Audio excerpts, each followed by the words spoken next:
नमस्कार दोस्तों, आप सभी का स्वागत है भक्ति अमृत रस चैनल में। आज हम लेकर आए हैं पवित्र वैशाख मास कथा अध्याय 16, जिसे सुनने मात्र से ही पापों का नाश होता है और जीवन में सुख समृद्धि आती है और अंत में विष्णु धाम प्राप्त होता है।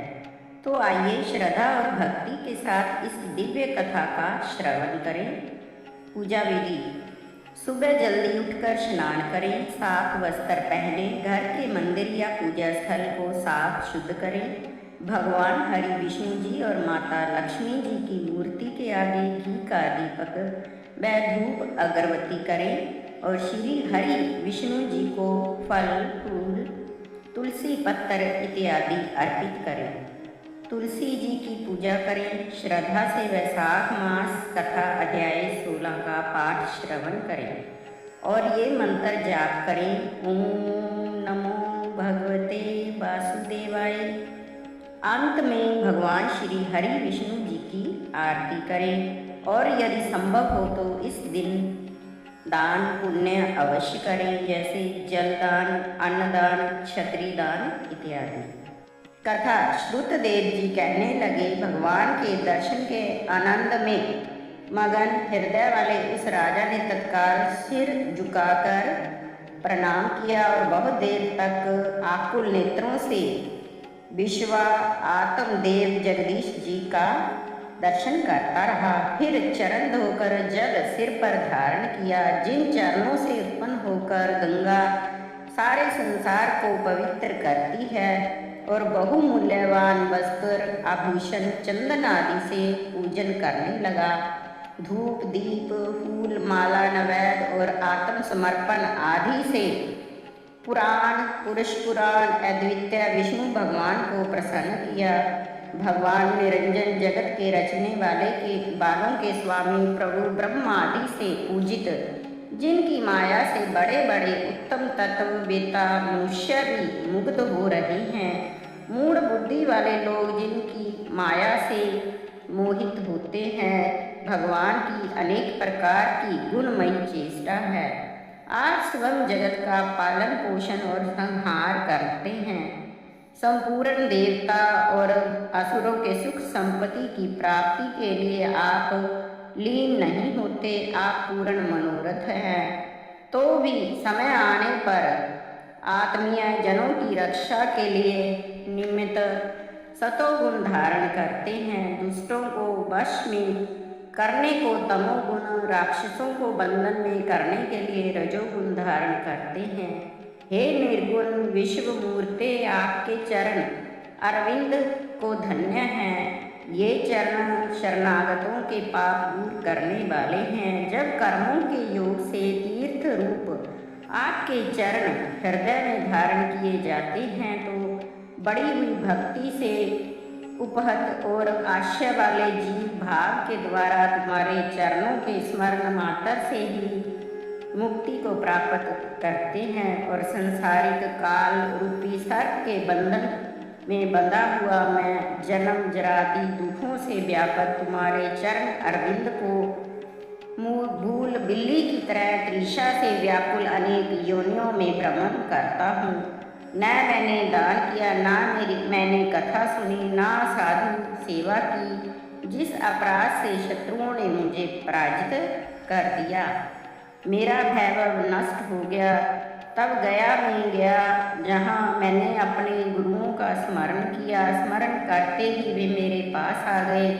मेरी दीन दशा पर दया कर दुख से छुड़ाने का उपाय बताया। वेदोक्त शुभ स्वर्ग उपवर्ग पुरुषार्थ चतुष्टय के देने वाले वैशाख के धर्म कार्य जैसे मेरे गुरुओं ने बताए, वैसे ही मैं करने लगा। माधव मास के ये धर्म बड़े शुभ फल देने वाले हैं। उन्हीं के प्रभाव से मैं अत्यंत प्रसन्न हूँ। उन्हीं के प्रताप से मुझे संपूर्ण वैभव मिला है।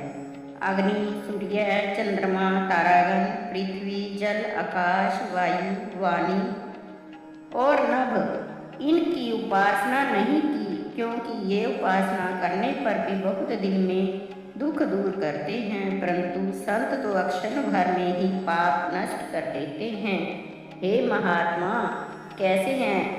इन्होंने संपूर्ण इच्छा त्याग दी है और तेरे ही चित्त में लगा रखा है। हे स्वतंत्र, हे विचित्र कर्मों के कर्ता, हे परमात्मन, हे संतों पर अनुग्रह करने वाले, तुमको नमस्कार है। मैं आपकी माया में मोहित हो अनर्थ, दुष्ट, स्त्री धन आदि के गुणों में भ्रमित रहा हूँ। आपके चरण कमल संसार रूपी दुखों का जड़ से नाश करने वाले, संपूर्ण पापों के दूर करने वाले और ये निर्मल हैं, और इनको छोड़ सुख की इच्छा से अनर्थ के भूल कारण जो स्त्री पुत्र आदि हैं, इनकी ममता में पड़ मुझे नींद न आती है, न चैन मिलता है, क्योंकि इन्हीं से तृष्णा बढ़ रही है। दुर्लभ राजा की देह पाकर जो अर्थ, धर्म, काम, मोक्ष का एक मात्र हेतु है, ऐसा मैं भगवान के चरणों का ध्यान नहीं करता हूँ, क्योंकि मेरी बुद्धि बड़ी मूढ़ है, विषयों में आसक्त है।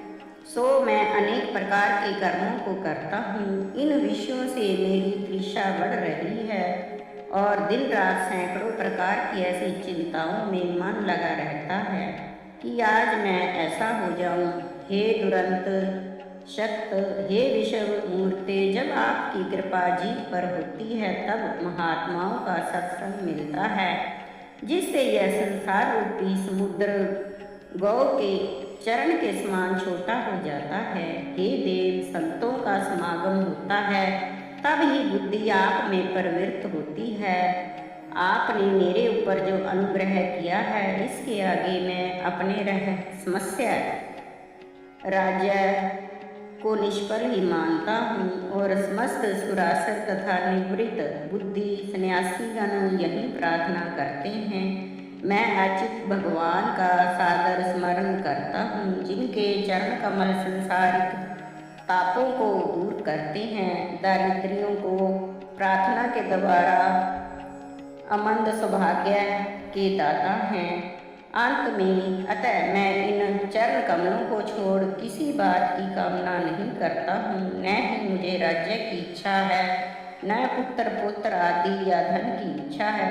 इस निरंतर पतन होने वाली मिट्टी से उत्पन्न शरीर द्वारा उपासना के योग्य केवल आपके चरण कमलों का ध्यान करता हूँ, क्योंकि मुनि लोग भी आपके चरणों का ही निरंतर ध्यान करते हैं। हे जग निवास, हे द्वेष, आप प्रसन्न हो जाइए, जिससे आपके चरण कमलों में मेरी समृद्धि हो। हे प्रभु, स्त्री पुत्र कोश आदि में मेरी आसक्ति न हो। मेरा मन आपके चरण अरविंद में लगे, मेरी वाणी आपकी दिव्य कथा कहने में लगे, मेरे नेत्र आपकी मूर्ति के दर्शन में लगे, कान कथा श्रवण में और जीवा आपके गुण अनुवाद में अर्पित हो। नासिका आपके चरण कमल का मकरंद सूंघने में प्रवृत्त हो और हाथ आपके भक्तों के सुगंध युक्त चंदन लेपन में लगे रहें। आपके मंदिर की सफाई करने में नित्य हाथ लगे रहें।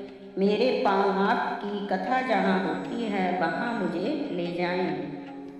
मेरी जीवा हमेशा आपकी वंदना में लगी रहे। आपकी कथा में मेरी कामना और आपके विचार में मेरी बुद्धि दिन रात रहे।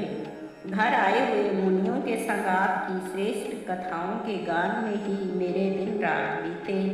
हे प्रभु, एक पल या आधा निमेष भी आपके प्रसंग बिना व्यतीत न हो। हे विष्णु, मैं परम श्रेष्ठ अथवा संपूर्ण पृथ्वी का राज्य या धर्म, अर्थ आदि अपवर्गों की इच्छा नहीं करता हूँ। मैं तो आपके चरण कमल की सेवा का इच्छुक हूँ। इस चरण सेवा की इच्छा लक्ष्मी, ब्रह्मा, महादेव आदि सब देवता करते हैं।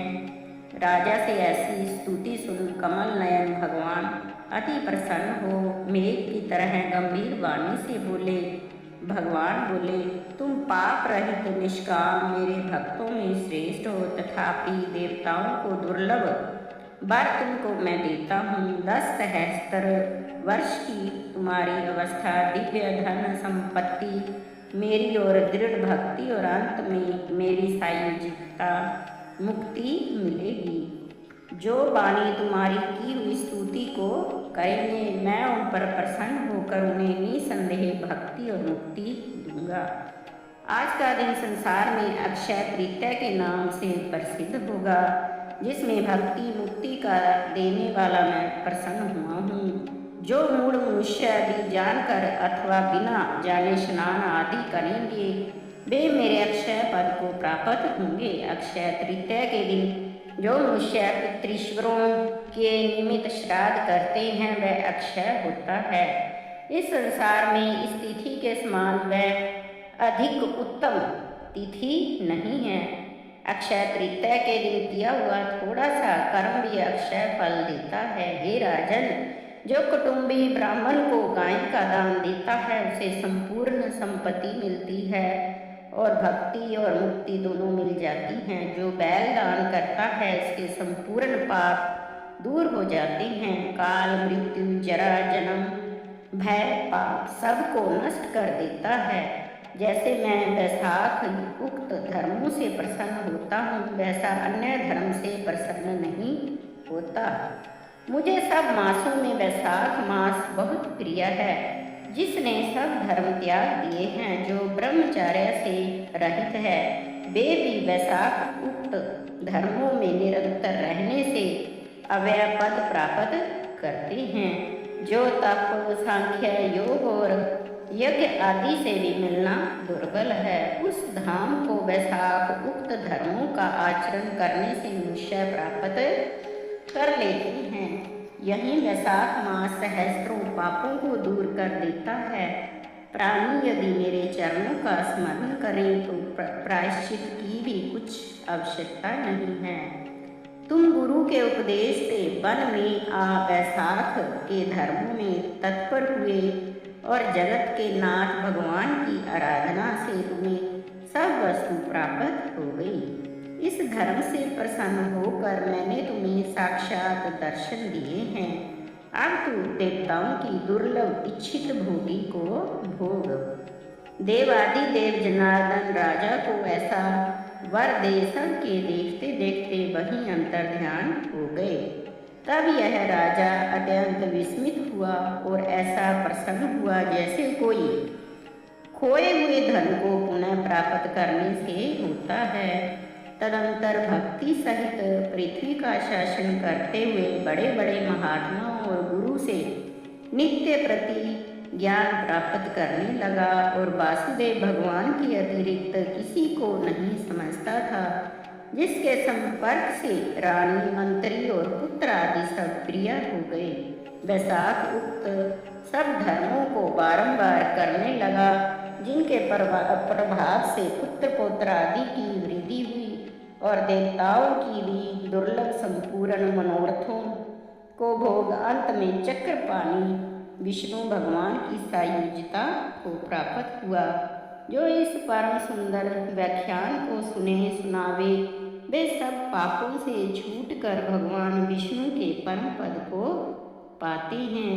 जय श्री हरि विष्णु जी। तो भक्तों, आशा करते हैं कि आपको वैशाख मास कथा अध्याय 16 पसंद आई होगी। यदि आपको यह कथा अच्छी लगी हो तो कमेंट में जय श्री हरि विष्णु जी जरूर लिखें, और वीडियो को लाइक शेयर करें। और ऐसे ही धार्मिक और भक्ति से जुड़े वीडियो के लिए हमारे चैनल भक्ति अमृत रस को सब्सक्राइब जरूर करें। जय श्री हरि विष्णु जी। जय माँ लक्ष्मी जी।